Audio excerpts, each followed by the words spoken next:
Hello, my friends. How you doing? Today, we're going to take a look one more time at the PMP exam set of processes based on the 6th edition. Still a lot of students saying that this is hard. How do I master this? So I'm going to give you a visual of the 49 processes, and I hope this helps jog your memory so that you don't have to study so tirelessly and hard. So let's go over to our whiteboard and talk about the processes one by one. And as we go through, I'm going to endeavor to give you an image that will help you remember each one of them. So let's start with the very first one, which is develop project charter.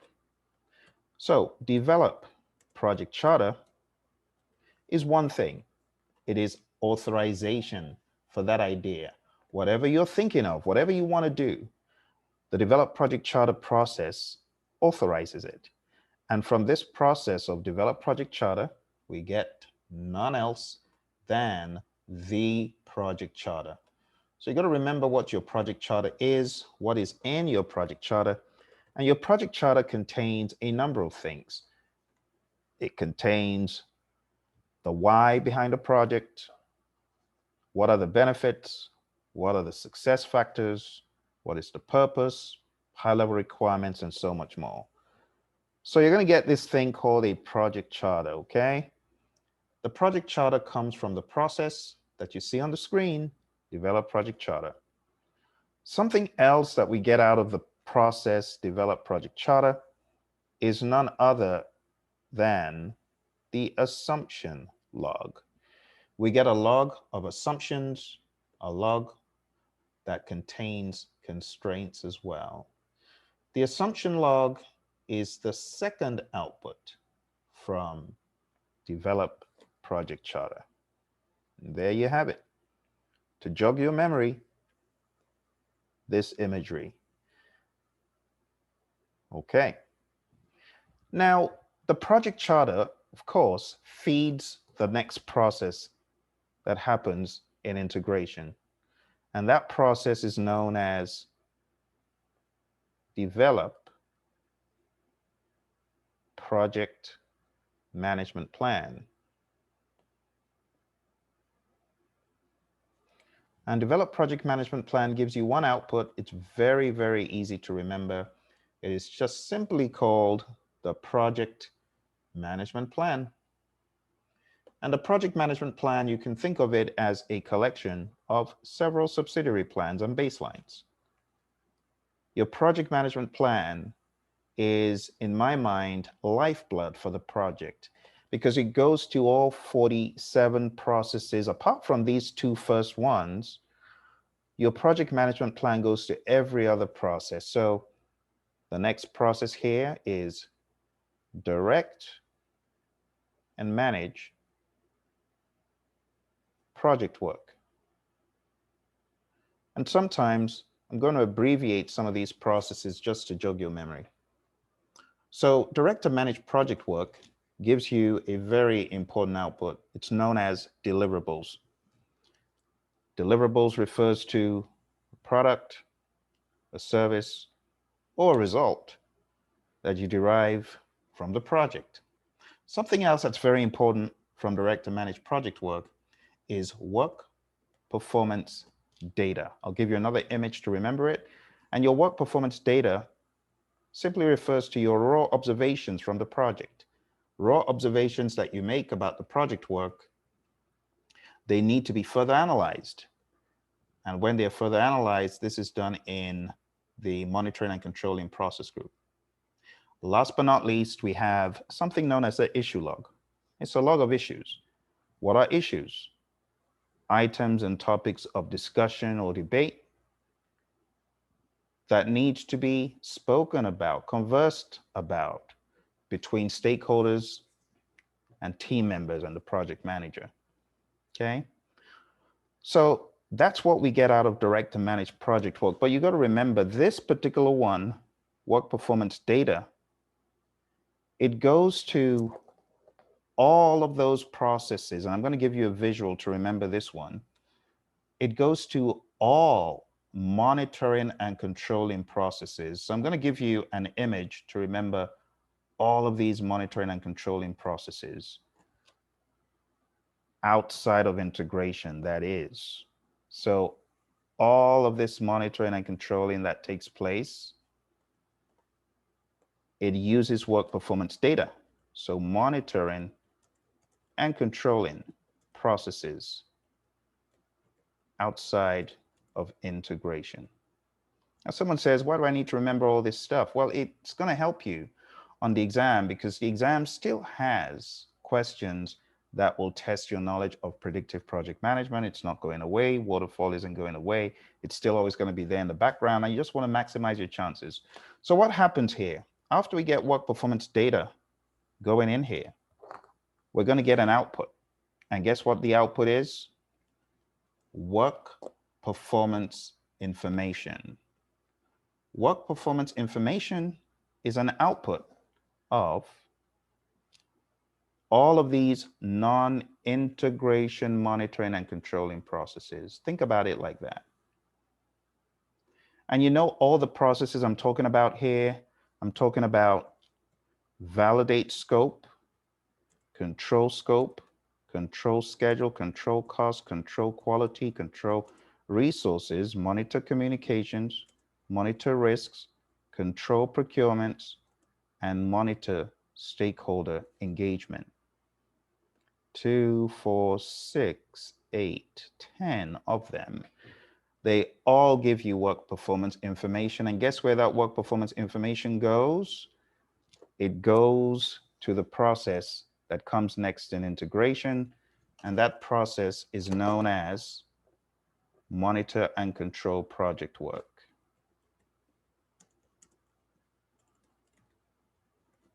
All right, so we're going to come back to this in a second because technically speaking, there is something that happens immediately after director managed project work that I've kind of left out, and I'm going to bring it back in because I want to show you all of these interconnection points. But before I do that, I'm going to give you an image for you to remember this concept of knowledge. And let's put this over here.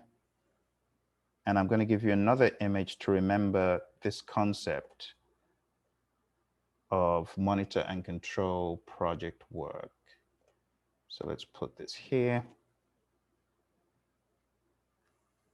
And now you got an image for monitor and control project work.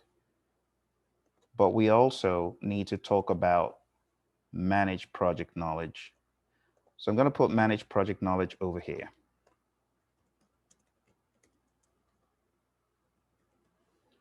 And managed project knowledge is a unique one in that this is where we generate one unique output. And that unique output is known as a lessons learned register. But there's also a unique association between managed project knowledge and this, which we call deliverables.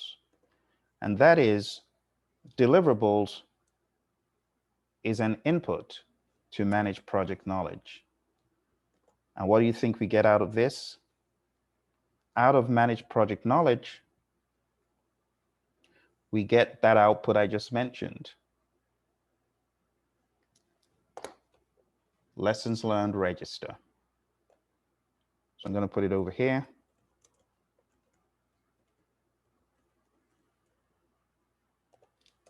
The lessons learned register. It's going to stay that color. Okay, let's go to our lessons learned register. So again, one of the major outputs of integration that lives far beyond integration, the lessons learned register. Here's our lessons learned register. Let's make it smaller just so that it fits on the screen.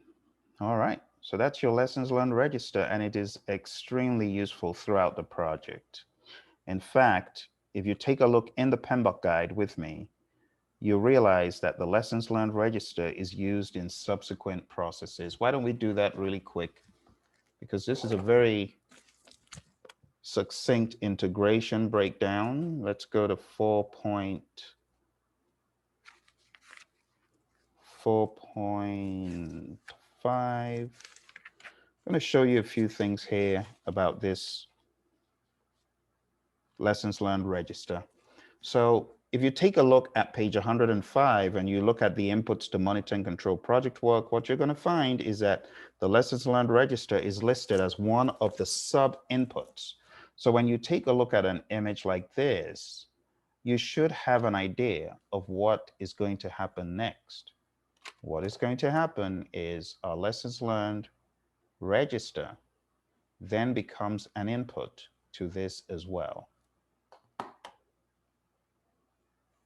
And while you may get away with not knowing things to this degree of specificity, it does help your sanity, because as you're going through the book, you're always asking, but why, but how? Well, these are some pieces of rationale and logic that can help you figure out the but why, but how. You get what I mean? All right, let's move on down to the output.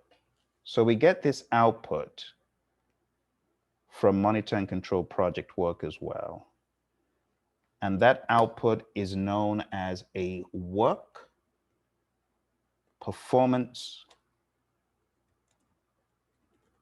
report. Your work performance report is going to become an input to many other places outside of integration. So let's put our work performance report over here. We just refer to that fondly as WPR, and WPR goes to the process known as managed communications. That is where it gets distributed. Gets distributed to stakeholders. But this work performance report that we have right here, remember what it contains. It contains work performance information, this stuff that has been tailored and whittled down into a format that is good to distribute to stakeholders. Now, one other unique relationship you see in integration is that your work performance report, it becomes an input to the next process we're going to look at, and that is perform integrated change control. Perform integrated change control is a process where you are taking in change requests and analyzing change requests. So if a change request is sent to the project manager, that change request needs to be reviewed. It needs to be analyzed, recommendations made. Let's say it comes in the form of an email. That's your change request, right? So you got to think about change requests coming in from all manner of places, right? And we just say change request. That's your change request. Now, what happens in addition to this change request is work performance reports help us assess whether to move forward with a change request or not. It could have an impact. So your work performance reports, they go in here to perform integrated change control. Change requests going to perform integrated change control. There's going to be a lot of analysis and stuff, and I'm going to give you an image to remember that. And this is where we have the change control board, if you will, that decides whether a change request should be approved or not. In addition to this, do realize that the change control board does not necessarily have to be a big one. It could be made up of 3 people, 4 people. And in a lot of the questions where they allude to change, you got to remember that the change control board is sometimes not even in existence. Sometimes you have the project manager and the sponsor making a decision. You also need to remember in the world of Agile, change control boards typically do not exist. All right, so what do we get out of perform integrated change control?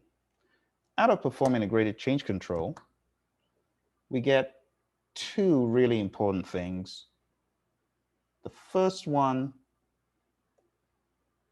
that is kind of hidden or obscured because it's in the bullets under project documents is the change log.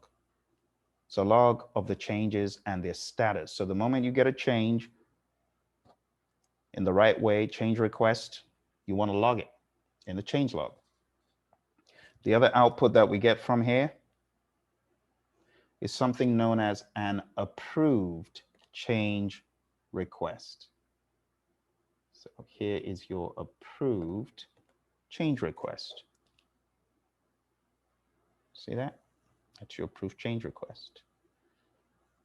And you know what happens with this approved change request?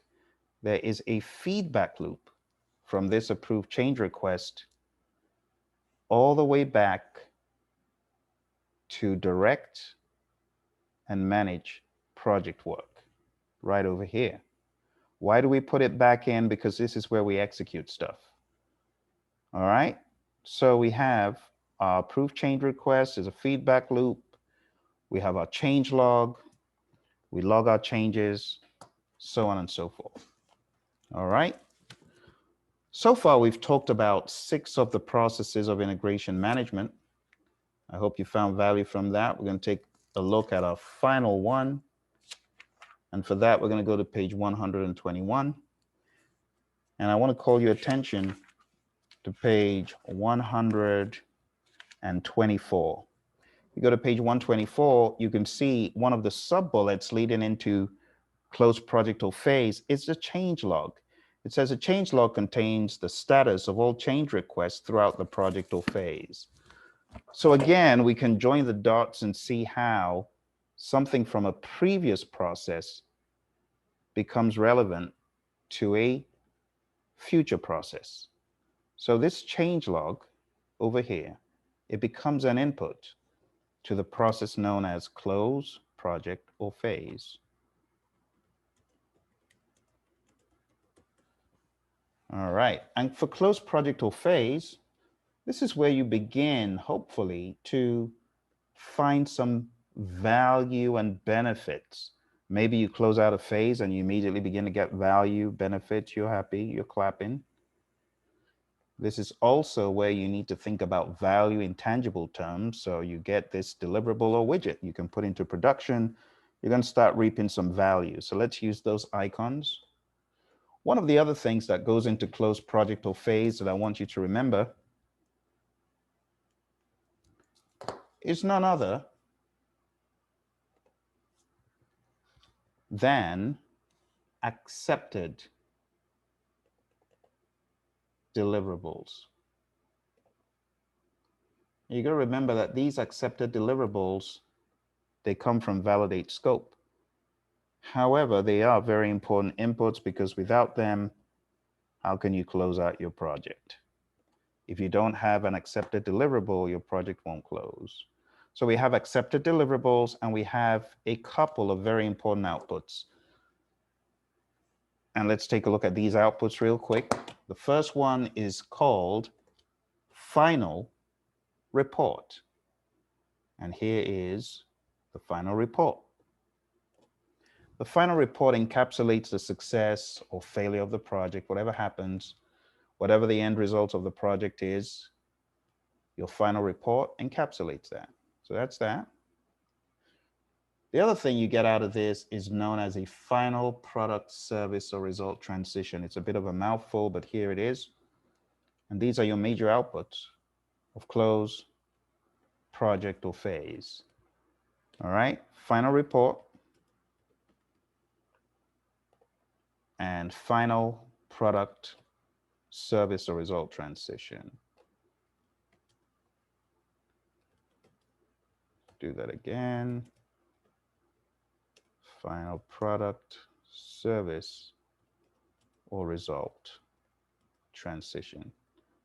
In other words, you're transitioning that final deliverable to your client. So let's take a final look at everything we talked about from the very beginning of this presentation. All right, we started off with develop project charter. We talked about how project charter is developed, how the assumption log is also an output of this. And then we talked about develop project management plan. We talked about direct and manage project work and how we get these 3 things, deliverables, WPD, and issue log. We talked about how work performance data goes to all those monitoring and controlling processes outside of integration and how they give you WPI. And then we talked about managed project knowledge and how you get lessons learned register and how that becomes an input to monitor and control project work along with WPI. And then we talked about how work performance reports comes from monitor and control project work, how that is used in perform integrated change control, right? How the change request goes into perform integrated change control, and how we get these outputs. Change log is an output, and approved change request is an output. And we talked about how approved change request goes all the way back to direct and manage project work. And then we talked about the outputs going into the output of the change log going into closed project or phase, accepted deliverables from validate scope going to closed project or phase, and how the final report is an output and final product, service, or result transition is an output. All right, my friends, I hope this helps you to begin to get comfortable with the integration chapter. Integration is 7 processes, and that's why it takes a while to even go over it at a high level. All we did was go over it at a high level. But if you feel you need more depth, you need to get into this stuff a lot more, you need to go on down to projectmanagementmasterclass.com, sign up for training that we've got coming up real quick. Don't forget, we also have Project Manager Anonymous, PM Anonymous. Go on down to PM Anonymous if you want to subscribe to mentoring and coaching weekly. That's pmanonymous.com. All right, I wish you all the very best, and I'll see you in the next episode. Bye for now.